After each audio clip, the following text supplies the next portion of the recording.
Eh ben, je vous le disais, hein, il y a peu, chers amis, nous parlerons à présent de littérature. Et elle est là, justement, Testanik Roundéon, pour nous offrir un bon café littéraire. J'allais vous appeler littérature, mais bon, alors Testanik, oui. voilà, on est tout de suite. Alors, j'aurais souhaité venir avec ma tasse de café, comme la tasse de café fumante dans le jingle, mais elle viendra incessamment. Et ce matin, dans Café littéraire, je vous parle de cette toute nouvelle parution dans la littérature béninoise. Il s'agit de la 5e épouse de l'écrivain Robert Edjamian, la 5e épouse qui a d'ailleurs été officiellement lancée samedi dernier. La 5e épouse qui est le titre du tout nouveau roman, je le disais, de Robert Senankmon Edjamian, édité aux éditions Vénus d'Ébène.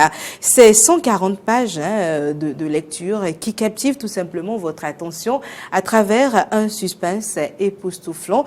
Je vous recommande vivement ce livre. Vous devez le lire parce que la thématique qu'elle aborde vous intéressera fortement, je suis convaincue.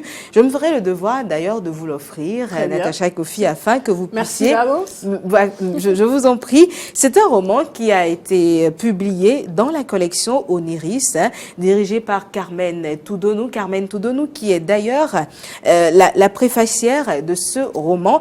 Elle nous dit, dans sa préface, je vous lis la toute première phrase de la préface de la 5e épouse, signée de Carmen Toudonou. Elle dit « Le public aime les faux romans. Ce roman est un roman vrai. » Et pourquoi elle le dit? Elle dit « Roman vrai parce que touchant sur ce que la nature humaine peut comporter de sombre, d'affreux, d'avilissant, de barbare même, sur pourtant ce qui fait la condition de l'homme dans son essence même. » Et c'est partons déjà du résumé que nous avons sur le livre qui dit « Conçu sur le fond d'une magnifique carte postale sublimant le décor enchanteur du pays Agoli, ce roman nous conte l'histoire de la malheureuse Edwige. C'est elle, cette 5e épouse qui se voit fatalement descendre au banc de la société après des noces pourtant prometteuses. Edwige représente l'archétype même de la femme africaine, victime des tabous et des préjugés des traditions. Et il y a un peu de l'Edwige dans chacun de nous.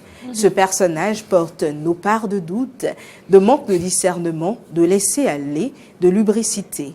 Par ce roman, Robert Edjamian signe une ode au désenchantement quand l'amour rêvé tourne à l'horreur. La 5e épouse, c'est justement l'histoire de Edwige, une jeune femme à la personnalité assez particulière qui se retrouve 5e épouse dans un système de polygamie assez particulier aussi.